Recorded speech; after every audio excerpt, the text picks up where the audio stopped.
This is a video for the other basement furnace at the Spalding residence.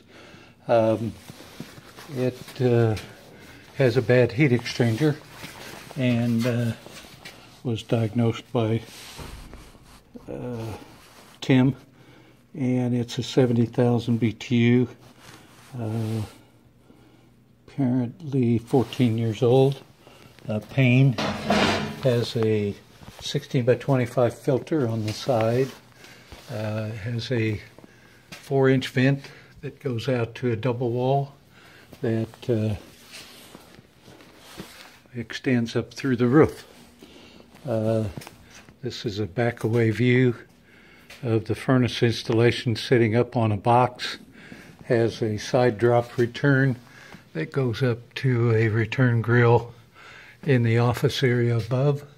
The supply duct takes off and runs through the drop ceiling and tees to feed the upper level. There's 4 runs upstairs on it. Looks like we have a 2-ton coil on it, and the refrigerant lines are 3/8. I think that's 5/8.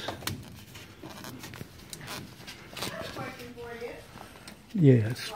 Yes. Sorry. Can you come out here and tell me if you smell gas right now, too? Okay, I If that's what you should smell? sure will. There's a electric 1/2-inch gas line coming in and a gas valve on the side. And that's it for the Spalding video.